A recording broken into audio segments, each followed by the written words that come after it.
Olá pessoal, tudo bom? Vamos começar a programar? Para escrevermos nossos primeiros códigos, precisamos entender alguns conceitos básicos. E o primeiro deles são os tipos de dados. Espero que estejam prontos para mergulhar nesse mundo. Antes de começarmos, deixe-me fazer uma pergunta. Vocês já pararam para pensar como seria a vida se todos os dados do mundo fossem representados apenas por emojis? Tudo seria uma mistura de diversão e caos, não é mesmo? Mas, felizmente, temos mais tipos de dados para nos ajudar a organizar e manipular informações de forma eficiente. Vem comigo!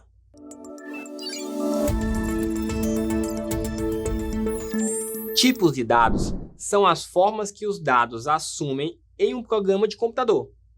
Por exemplo, os números podem assumir vários tipos, como inteiros, reais, etc. Eles são divididos em dois grandes grupos: tipos de dados primitivos e tipos de dados complexos. Vamos começar falando sobre os tipos de dados primitivos, que são a base para a representação de informações em programação. Esses tipos de dados são como blocos de construção, que nos permitem armazenar e manipular diferentes tipos de valores. O primeiro tipo de dado primitivo é o inteiro. Ele representa valores inteiros como 1, 10, -5 ou até mesmo 0. Podemos pensar neles como as contagens que fazemos no dia a dia, como o número de amigos que temos ou a quantidade de livros em um estante. Já os números de ponto flutuante são usados para representar valores com casas decimais, como 3.14 ou 2.5. Eles são úteis quando precisamos lidar com medidas precisas, como a altura de uma pessoa ou a temperatura de um ambiente. Outro tipo de dado primitivo é o caractere. Ele representa um único símbolo, como uma letra, um número ou um símbolo especial. Podemos pensar neles como as peças de um quebra-cabeça, que juntas formam palavras e frases. Por exemplo, A, B ou arroba. Por fim, temos os booleanos. Eles são tipos de dados que podem ser apenas dois valores, verdadeiro ou true, ou falso ou false. Eles são muito úteis para representar condições lógicas, como se algo é verdadeiro ou falso.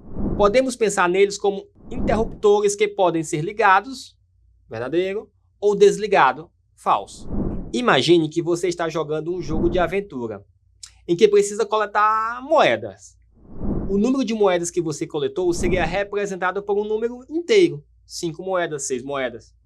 Já a quantidade de energia que você tem para enfrentar os desafios do jogo seria representado por um número de ponto flutuante, 77.2, por exemplo. Os personagens do jogo seriam representados por caracteres como M para protagonista e E para um inimigo. E por fim, você poderia ter uma variável booleana chamada chave, que indica se você possui a chave para abrir uma certa porta. Agora que já entendemos os tipos de dados primitivos, vamos mergulhar no mundo dos tipos de dados complexos. Esses tipos de dados são como caixas mágicas, que nos permitem armazenar e organizar informações mais complexas. Em geral, eles são combinações dos tipos de dados primitivos, começando pelas strings, ou cadeias de caracteres. Elas são sequências de caracteres que formam palavras, frases ou até mesmo textos inteiros. Podemos pensar nelas como uma corrente de letras que se unem para criar uma mensagem. Por exemplo, uma string poderia ser "Olá mundo" ou "Eu adoro programar". Elas são muito úteis quando precisamos lidar com textos em nossos programas. Por fim, temos os objetos, que são como personagens cheios de características e habilidades. Podemos pensar neles como bonecos de ação que possuem diferentes atributos. Por exemplo, imagine que você está criando um jogo de RPG e precisa representar um herói. O objeto herói poderia ter atributos como nome, do tipo complexo string, nível, do tipo primitivo inteiro, pontos de vida, do tipo primitivo ponto flutuante, força, agilidade, entre outros. Os objetos nos permitem agrupar informações relacionadas em uma única estrutura. Vamos exemplificar mais uma vez. Você está criando um programa para gerenciar uma biblioteca. Você poderia usar uma string para armazenar o título de um livro. um array para guardar a lista de livros disponíveis e um objeto para representar cada livro, contendo informações como autor, gênero, número de página, entre outros. Dessa forma, você teria uma biblioteca organizada e pronta para ser explorada. Esses tipos de dados complexos nos permitem lidar com informações mais complexas e estruturadas, em nossos programas, claro. Eles são como ferramentas poderosas que nos ajudam a criar programas mais eficientes e flexíveis.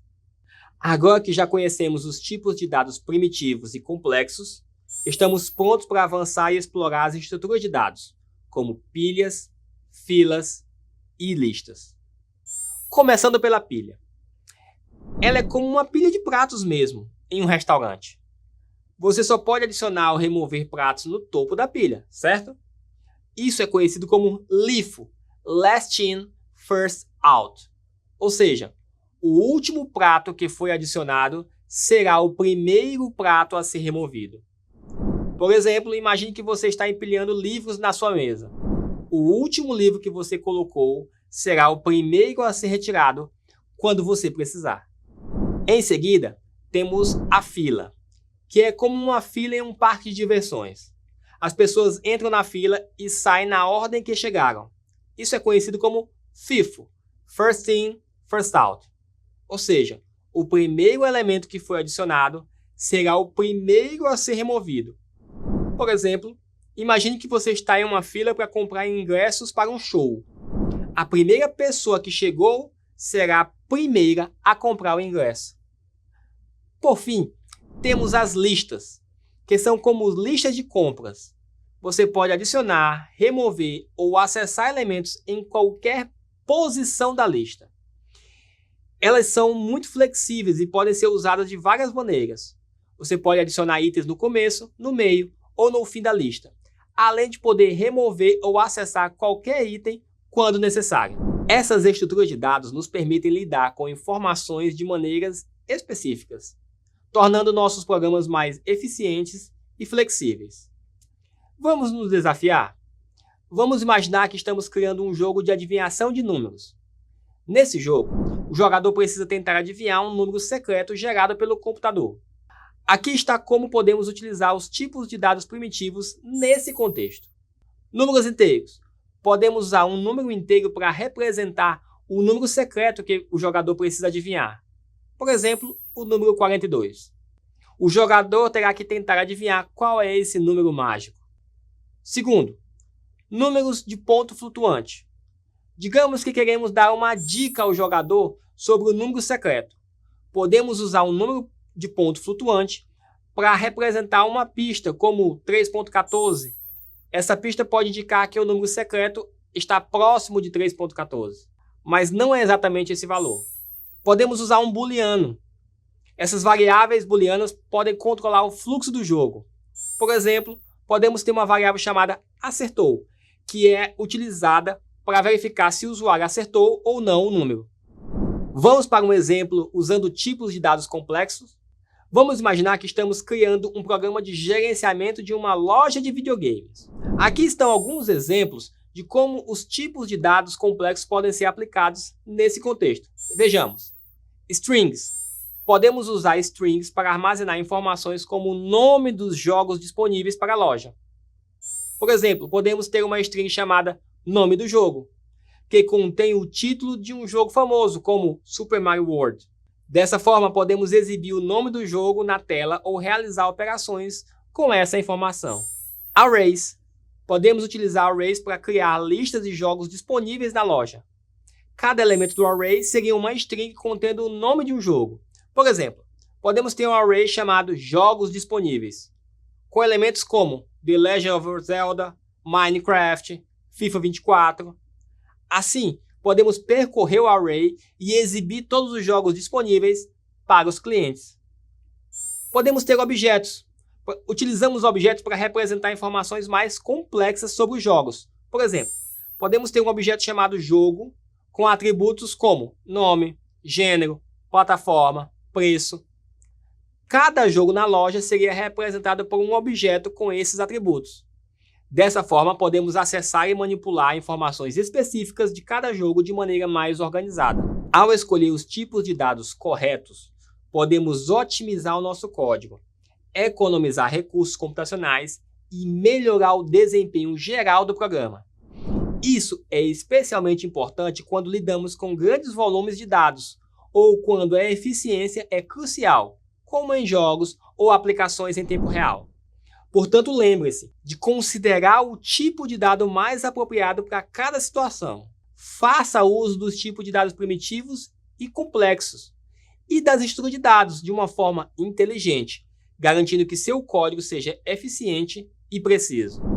Agora, eu preciso que você vá lá na plataforma, acesse o texto de aprofundamento. Lá vai ter muito mais coisas sobre este assunto. Em seguida, responda aos quizzes para testar os seus conhecimentos e validar a sua nota. Por fim, acesse o fórum, responda a questão aberta e comente na resposta de 2 outros colegas. Até a próxima aula!